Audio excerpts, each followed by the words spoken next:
Okay, can anyone hear me?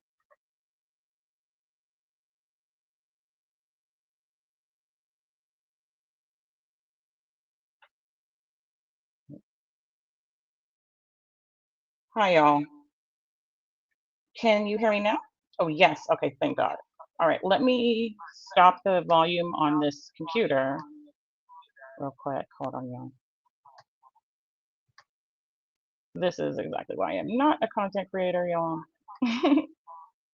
I am not good at this type of stuff. All right, so please ignore the fact that there are two of me on the screen.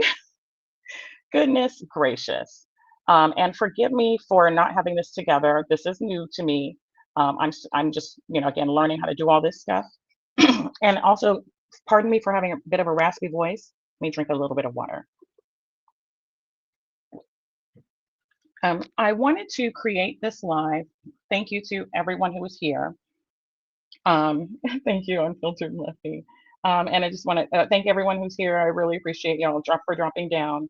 I wanted to do this live just to discuss some things that came to mind for me with regard to Freda, I think Barton Williams, who is the biological mother of Feisty, who is an interviewee on Atlanta Street Interviews. Yesterday afternoon, and let me greet you all, and I'm just want to say hi to Clarissa, Champagne, Golden, Danny M, um, Unfiltered Muffy, A Life with Grandma, Tempe Davis, um, Bishop, and if I miss anybody, I'm sorry. I'll try to greet you all if I can. But and those of you in the clouds, um, most of you might know, but just for the replay value quickly, approximately a bit, I think a little over a year ago, on one of the street interview channels, a very big one, Atlanta Street Interviews, we were introduced to a character who called Joshmene Barton, who is goes by the nickname of Feisty. At the time that we met her, she was homeless, living in a tent with a person she proclaimed to be her pregnant wife named True. And we followed her. She shared different things about her life, some of which have been revealed to be not true. But we have followed Feisty throughout the course of a year with her person she claimed was her wife, but was not her legal wife, gave birth to a child that she claimed that she did not voluntarily have male intercourse and claimed it was like a ghost baby, and lost custody, relocating to Virginia with a stranger that they met online, a subscriber, only to leave. Her getting in different relationships with other homeless men on this, on social media, and then and presumably having pregnancies and miscarriages, and engaging in a lot of adult related or spicy content with a lot of people, typically mostly women, on camera.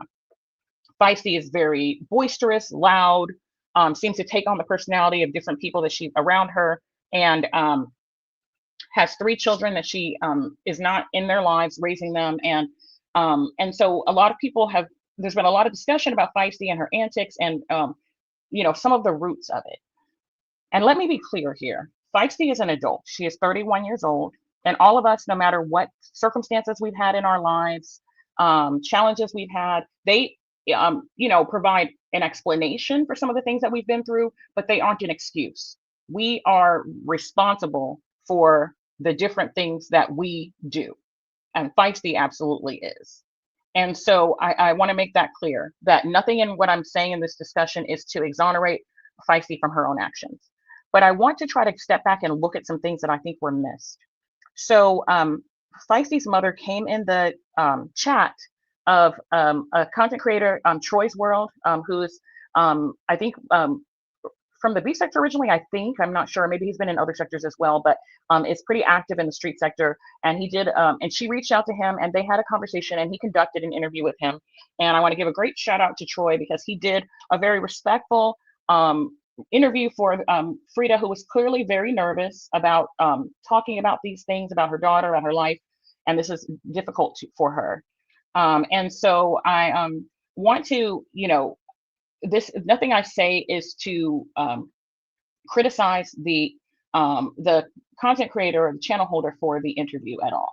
I think he did a good job, even discussing sensitive topics with her, and also giving his audience a lot of the clarity that they wanted. But I want to talk about some of the things that some of my observations, because I think Miss Freda was she was transparent about some things. I think she held some things back and minimized a lot of things, which that's her right. We don't know her; she's a stranger. But again, this is something she volunteered to do. No one forced her. So it almost, to me, begs the question of, if you're not going to be truthful, why even initiate this? But I don't know her motives. I think she does love her daughter. But I want to talk about some of the things that some of the things that I observed. So. Um, what we learned is that Freda, when she was approximately, I think, 20 years old, found herself pregnant. To my understanding, I don't think she was married or in a serious relationship with the person that, who was Joshmene's biological father, whom she stated is still living. She stated that he is not of Haitian descent. I don't know if maybe he's Haitian American or if not, he's not Haitian at all. And Feisty just stated that. Just I don't know for what reason. But she found herself pregnant. I think was raised at home with her parents, and her parents were very active in the small town that they were from. Her father was in local government. Her mother was in law enforcement. It seems like they were a close knit, religious family, upper middle class, or, you know, and that she was fairly sheltered. And I think she went off to college. And I don't know if she was living in the dorms or what she was doing, but she, did what grown women do. And she found herself expecting a child. And so there was lack of clarity about, she mentions that she had custody, like legal custody of Joshmene until Joshmene was 2 years old. She doesn't tell us where exactly Joshmene was living or who she was living with, because you can have custody technically if your rights have not been, severed yet. You can have custody and still not have your child in your, you know, physically with you. But I don't know that, and I don't know if that matters. But she mentions that she was considering going to the military, and in order to go into the military, um, as an active duty, enlistee, that she needed to have someone raise her child. And so she said that at the age of 2, her parents legally adopted Feisty. And but then she mentions, I think she went to boot camp, but did not go into the military. All right. And so I she also mentions that she has 2 other daughters, and there's approximately 4-year difference between all of her children.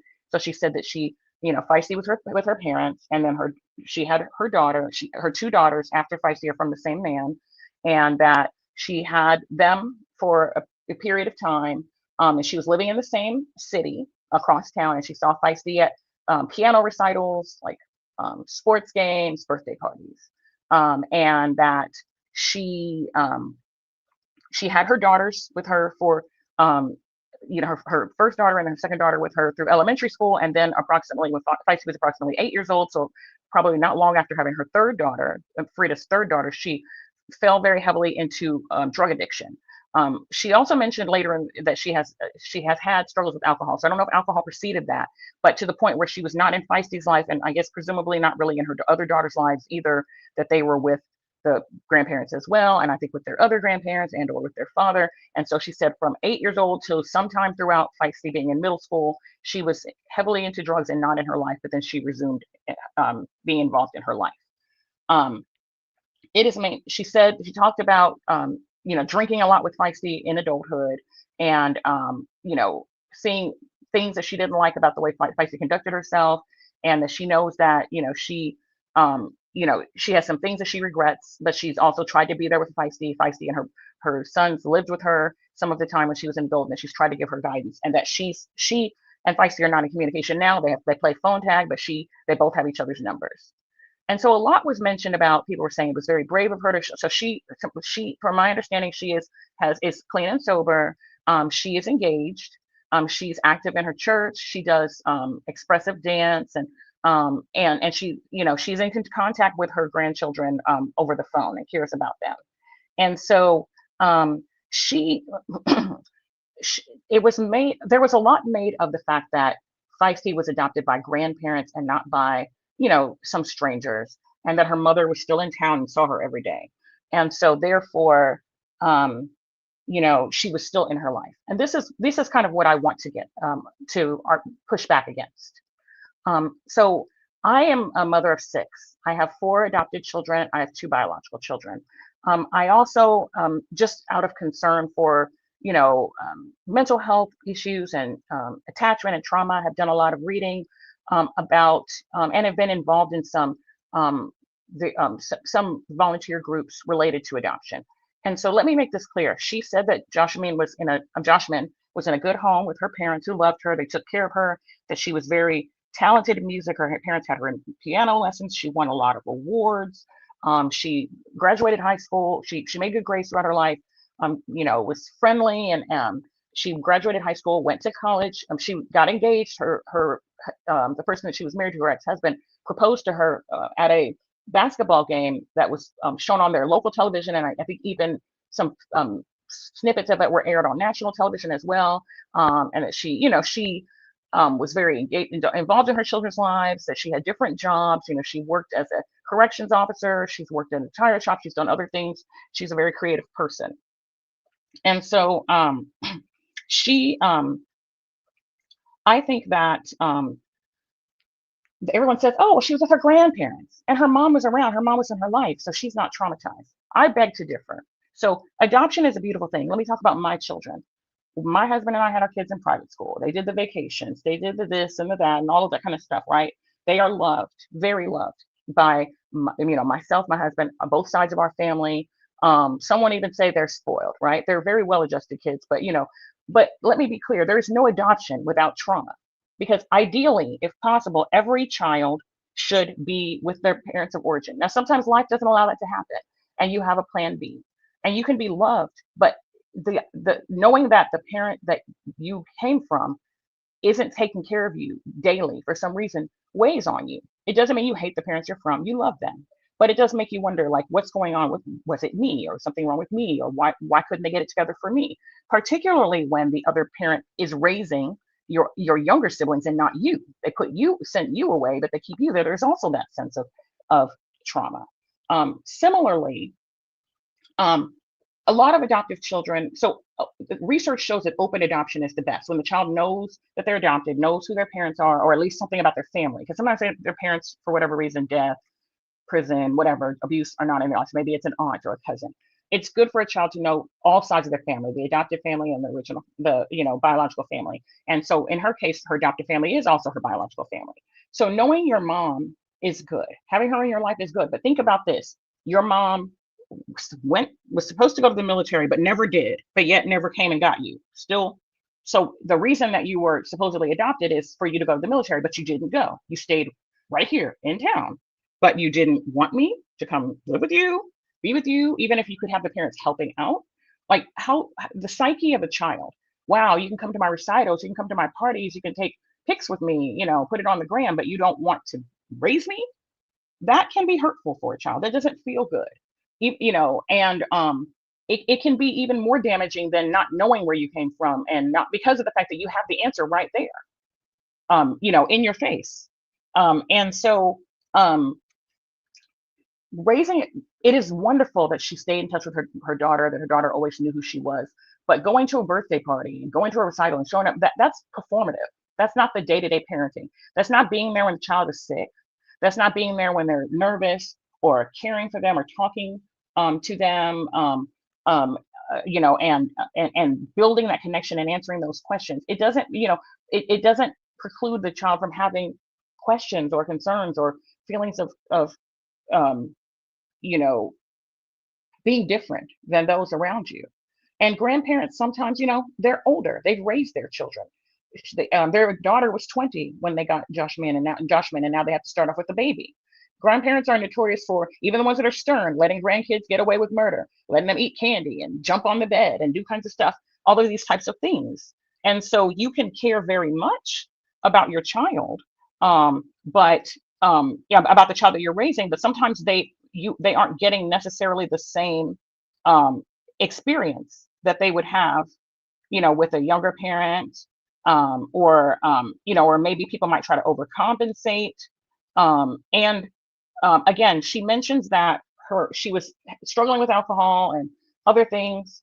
She had a deep period of depression. She stopped going to college. She obviously didn't go into the military. And and so children can often see these things as well, and they can be concerned.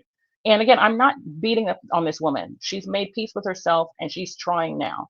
Um, but I just want to mention that it doesn't mean, oh, because you were and had a good home and you had piano lessons and this and the other, and your mom was around, that you were fine. You don't know if no one can say that she's fine. Like my children, so my children, my non-biological children, um, as much as they, love us, we're never going to replace their parents. And there's always been a hole. There will always be a hole where that the biological family comes from. And I'm very grateful that one of my children actually still has a living parent and was able to connect with her and establish a relationship.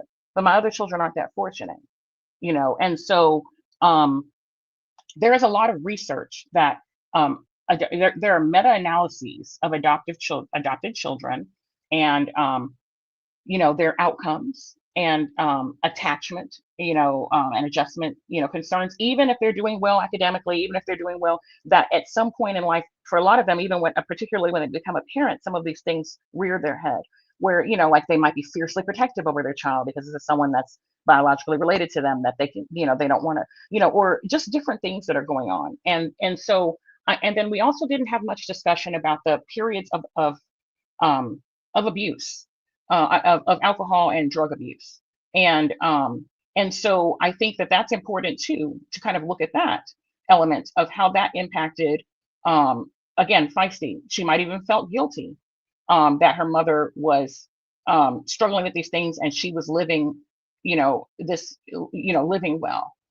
And so I want to talk about, I think about, so when I think about Feisty, she's very quick to jump into a relationship, attach herself to people, even people on social media. Shout out to such and such. I love you. I love you. It'll be a random person on TikTok or on Snapchat or IG. Oh, I love you so much. My fans, the people she's met. Every time she jumps in a relationship, she thinks she claims to be pregnant within half of a second. She has people proposing or calling them, saying that they're married when they're not, or they're moving in together, or they jump. She jumps in so fast. She's so quick to want to try to form some type of family connection with people. It's very clear that that's not healthy behavior. And it might be that, Feisty, like a lot of kids who are sheltered, sometimes they want that street life, right? They want that taste of what it's like to be. And then she has, we can see she's got some mental health issues. She clearly struggles with alcohol issues, and other things. I don't know how much that her, breakup, of her marriage impacted her, or other things in her life. She's talked about sexual assault. But I think that we, to um, to paint this picture of, oh, well, she was with her grandparents and her mom was around and everything is all good. Um, it is a huge simplification of a complicated issue. There's research, and unfortunately it was on my tablet, then I now had to use to pull y'all up, but I pulled up some stuff from the Attachment and Trauma Institute and several meta-analyses where I was going to read some statistics, but I'm worried that if I do so, if I go to another tab, I might lose y'all on StreamYard, and because it already took me a long time to connect, I don't want to do that. But it talked about, again, there could be some favorable outcomes for adopted children. But there also are looming issues that they face that tend not to exist in children who didn't have to, who did not have to grow up that way.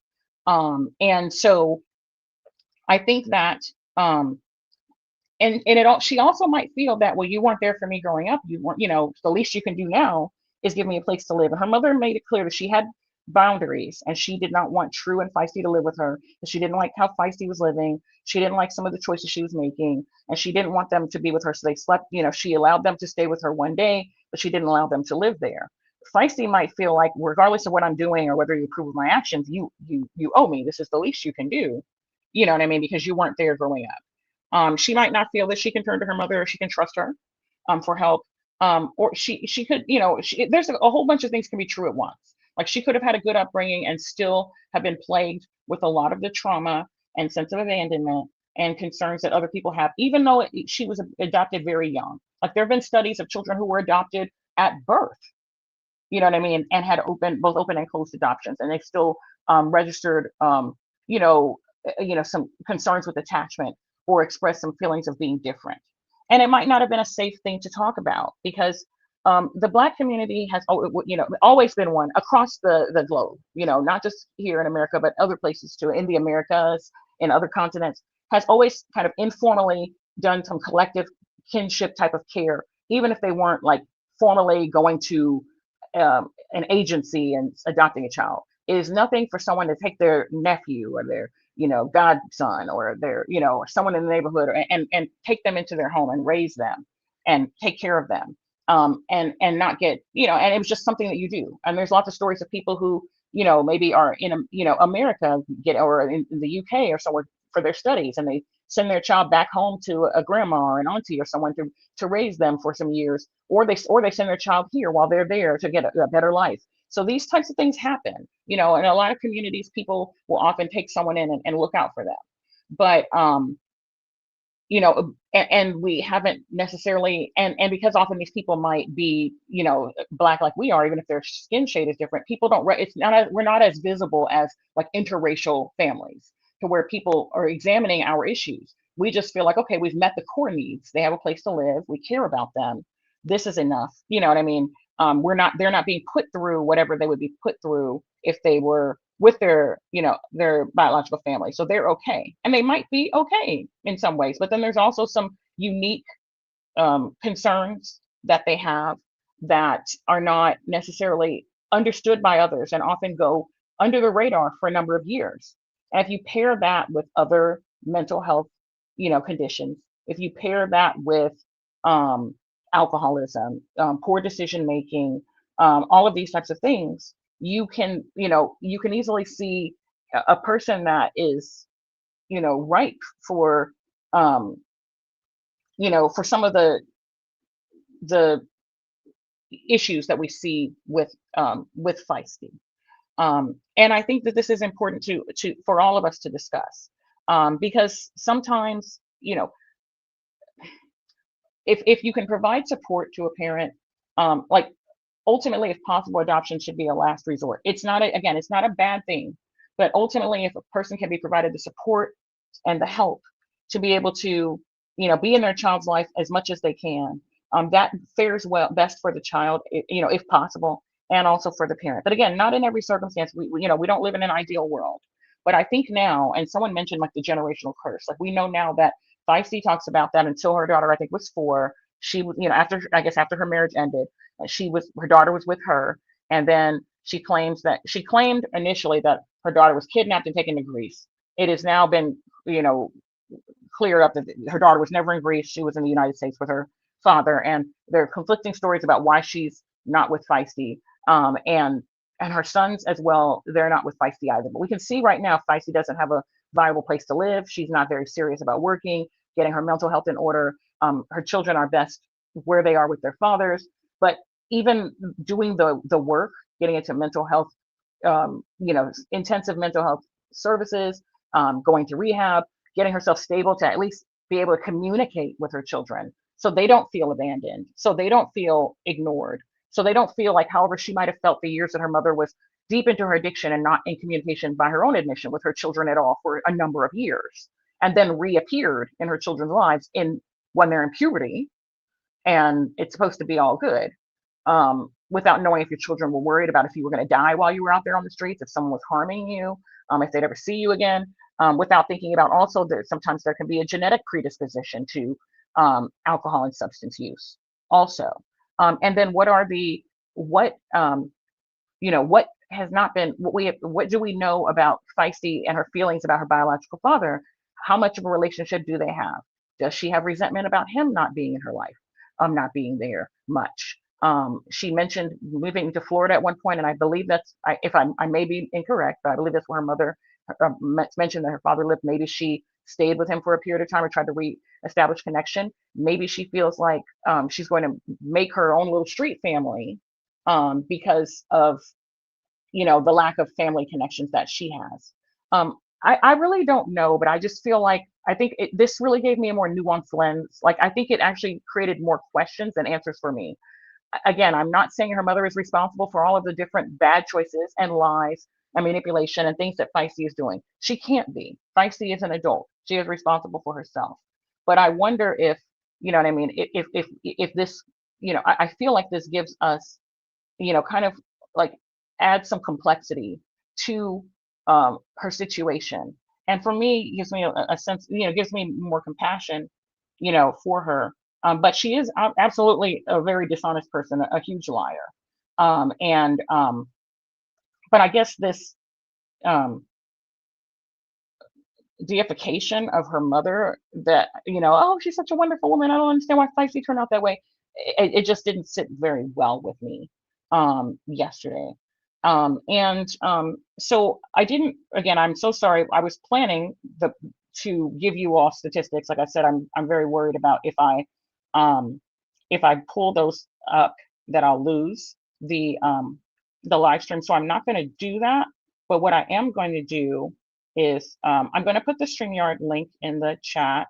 No one, of course, is required at all to join, but if you would like to join, you are welcome to. If you have any questions or comments, maybe I have this way wrong and feel differently, but I just want to give people an opportunity to share their thoughts. And then I also want to scroll up because I know some people came in and I didn't greet you, and I do want to say hello to those individuals. Tempe, let's see who else. Let me scroll up. Contagious Gardening, Black Diamonds, Mompreneur Ajay. Let's see, let's make sure I want to be respectful and say hi to everyone. RNY, Big Tasty, Room Shaker, and Tips World Talks. Thank you so much, for being here. So so I've put again, you don't have to come up, it's totally optional. But if anyone has any thoughts or input, I'd love. I think I saw Sunny too. I don't think I greeted you. Hi, Sunny.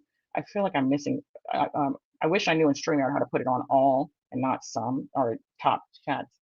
And there's definitely a lot of delusion here with Feisty. So I just wonder, well, I wish that, and also it's my understanding, and I think I saw in the chat earlier, I think there was Golden mentioning that one of, or somewhere, that one of Feisty's siblings has shared her thoughts, younger siblings, about the mom also not being her life, not being really there, and some of how the trauma that is created for her. So this isn't isolated Feisty. They may not be acting out in the way Feisty is. You know what I mean? I think I see somebody saying hi to Chad. I'm sorry, Chad, I didn't see you. I don't know why. Again, I will one of these days try to figure out how to use StreamYard better. But so if I didn't greet you, please, I apologize, you all. I just, for some reason, it's not showing me everyone.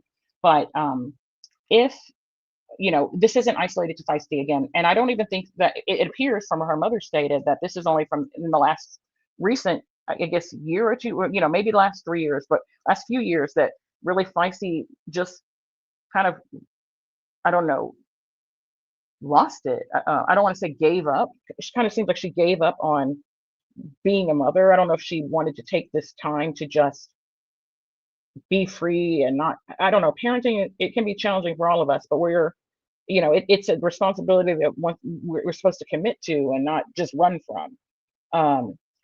Hi, terrific. And so I just feel like somehow, somewhere, I don't know if it was her drinking, feeling frustrated, no longer with the father of her children, financial issues, money issues. I know her mom mentioned a few different relationships, and I'm not sure what happened, but I don't know if maybe when she lost her sons, she just started doing her. But even the way she's quote unquote doing her is not benefiting her life. She seems to think that notoriety is real fame, and she has nothing, and she's dependent on Marcus, and she has nothing going on for her. She has this commission job for now, that doesn't seem like she'll have it for very long, and it just seems it seems very concerning, like what the future holds.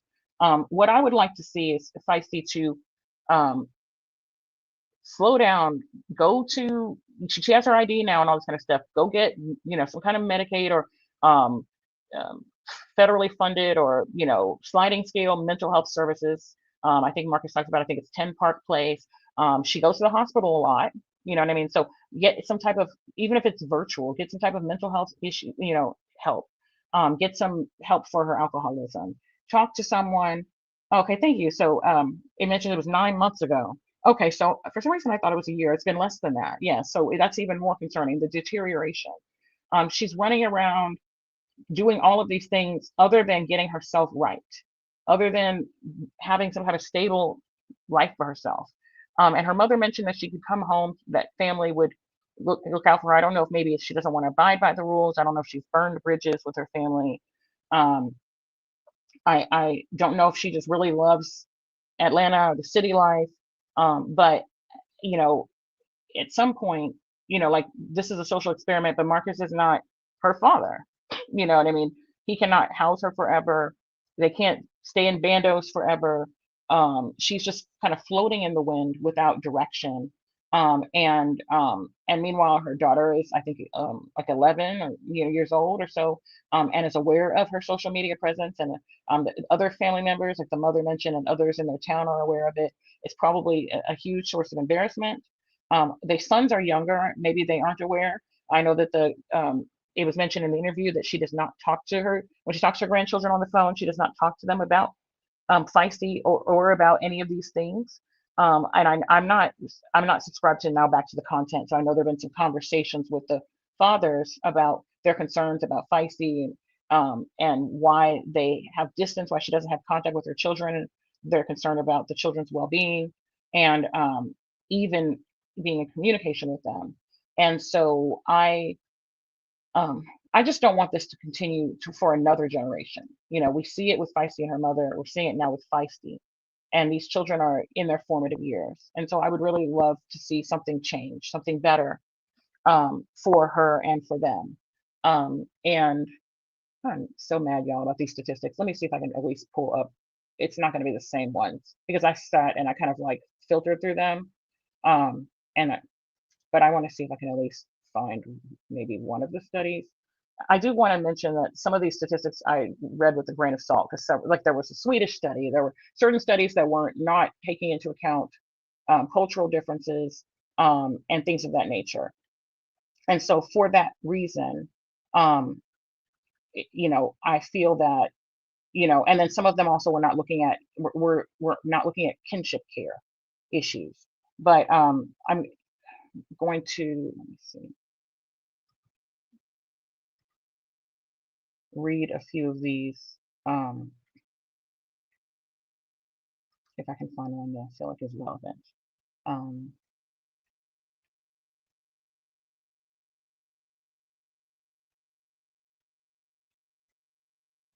it's mm, so there's some talk about, initial trauma, like the separation trauma that can happen early on, which for children that are smaller is really more physiological. It's not that it isn't psychological, but they're not actively usually aware of that initially. But it talks about the disruption, not having, like the difficulty maintaining a secure attachment pattern, when you have been adopted. And having to, you lose access and having to reestablish a sense of attachment to others in your lives, and how it can increase your risk of disruptive, like behavioral disorders, a lot of lack of predictability, and issues with social, engagement and self-regulation. It also talks about the secondary trauma that can that you can face, that the parents can face as a result. There's some stats about the involvement with the criminal justice system, and school exclusion, as a result of adoption, and higher rates of potentially finding oneself living in poverty, um, afterward, and a high rate of internalizing behaviors, so appearing from the outside to do well, actually exceeding, like, like some of the records show that some adopted children do better in school than their non-adopted, you know, counterparts. It's almost like they're compensating or overperforming. But but again, a lot of this happens later in life in terms of issues with grief, shame, rejection, mastery and control, loss, and core identity. And so having disorganized attachment patterns, and also kind of like sometimes repeating this pattern with others in their lives as well. And so let's see, can I just drop? I'm sorry. And so when I see a comment, even though her mom had an issue, she was raised in a prominent household. Yes. And I'm sorry, I just realized I didn't keep the link up there. Let me put it up, just see if anyone wants to come up. Again, no requirement whatsoever to come up. It's totally your choice. And if you don't, that's cool. I'll just, end the live early. I thank you all for being here and for your thoughts, and your engagement. Let me show that. And I do want to be clear that I've never been a person who feels like an adoptive parent is not an adoptee. I will never know what it's like. My parents are, both my parents are still alive. I was raised with them. They're still married. I had the privilege of, I will never pretend like I can speak for adoptees and their situations. Just raising children who are adopted is not the same. I care very much, but it'll never be my lived experience. I can only share the different things that I see. But here's another source that some other statistics that I want to share as well. And this is from a therapist who specializes in adoption on the West Coast. And so it just lists a few key takeaways about there's a 26% higher risk of traumatic events in adoptees as opposed to non-adoptees. 4-time higher suicide risk, higher rates of hypervigilance, trust issues, identity confusion, and disenfranchised grief. Also, the attachment can cause brain development and emotional regulation that actually can be observed in in brain scans, some of these differences. So again, it isn't that she wasn't loved by her grandparents. It isn't that she didn't care. Her mother might have made the best decision she could make out of love. If you can't take care of your child, if you're not, I wish she'd been able to kind of do what she needed to do to make those changes and be there for her baby. But if she couldn't, maybe the best thing she could do is make sure that she was somewhere where she was loved and cared for. But it still causes, like this, again, going back to this therapist who specializes in working with adoptees, they talk about the toxic stress, like prolonged activation of the stress system that happens early on. It impacts the amygdala, the prefrontal cortex, and the hippocampus. So these are all disrupted. And it talks about, the different types of, the primal wound trauma, and then the different types of trauma and how it manifests itself throughout one's life. And really, like, there's a sense of grief, and again, and sometimes guilt that one can face. And so if you're in environments already that are fast paced and, and chaotic, it to you might feel like you're creating normalcy for yourself, because that's what is that turmoil on the inside of you. And so we see that she has arrested development. She doesn't behave, like this comment says, she doesn't behave like what you would expect a 31-year-old to behave like, not like there's any particular social clock, but she prefers to be around people who are younger. She does a lot of things, like in terms of her whole social media, and always throwing up the little hearts and the clock this and the way she speaks, and just a lot of things that I see in my teenagers, frankly, in this grown woman that's 3 people's mama. So those are my thoughts. And I'm just putting up a couple of the great comments that you all are making here on the screen. You know what I mean? That there's things that she could be doing to better her life. That hopefully she will. Like, I hope that, I'm sure she will learn of this situation of her mother's interview. And I hope, instead of, becoming reactive and upset, I can't tell her how to feel. Maybe she'll feel betrayed. Maybe she'll feel hurt about some of the things that were revealed. But I hope that she uses it as, an opportunity to look inward. I was confused about her mother stating, quote, she had some surgeries on her stomach when she was young, therefore she can't get pregnant. Now, I think she was lying about this pregnancy with chaos. I think she just told him that, and he thinks that, and that, oh, I almost had a baby with her, so now he feels like attached. Whether or not she was lying about the one with Polo, she might have been lying about that too. He claims he saw documents. I don't know if he read them carefully. Um, you don't get pregnant in your stomach. We're pregnant in our womb. So you know what I mean? Like, so surgery on a stomach or multiple surgeries on a stomach would have nothing to do with our one's ability to get pregnant. Now she mentioned she had some kind of surgery on her, I don't know, ovaries, uterus, fallopian tubes. I don't know what she went. And I also, again, she has 3 children. Her daughter is like 11, and her sons are younger. They're elementary age. So she had these things in her 20s. She had her sons in her 20s. So it's a little confusing, that I don't really understand, what her mother is saying. It doesn't make sense, and I don't know. And she didn't even have details about the traumatic situation with her daughter, with Feisty's daughter being kidnapped, and how long she was gone. And there, even though there's news articles about it, and there's court records and things like that. So she didn't seem like she knew a whole lot about that. So I don't think she has a lot of understanding. I don't think she's been as engaged as she claims to be, because I felt like I know more about that situation with Feisty's daughter than, and I don't know either one of them, than her own mother did. So I think that she's not as, um, I think we have to take some of the things she says with a grain of salt. She might be infertile. She might not be able to conceive, or maybe she can conceive, but she can't carry a pregnancy to term anymore. She could have health issues. I don't know. Um, you know what I mean? But I don't know. I think that her mother saying that she didn't have lupus, that sounded credible, because I think that that would be something that she would have known through the years. So that is concerning as well. To fake an autoimmune condition for attention is very odd. But I also found it odd that she said that she would only tell her testimony if people paid her. Although you don't have to tell it at all. You know what I mean? But it just seems very strange that you volunteered yourself out here, like no one even knew about you. So you brought yourself out here, and now you're wanting compensation to talk about your daughter. And, saying that your daughter had no mental issues. She clearly has mental issues, and these are not new. These just didn't arise a couple of years ago. Um, these are, they may not have been this severe, but there clearly has been something going on for a long time. And with that, we've been here approximately 47 minutes. Although the first several minutes, I could not figure out my audio with the laptop. So again, I'm really sorry.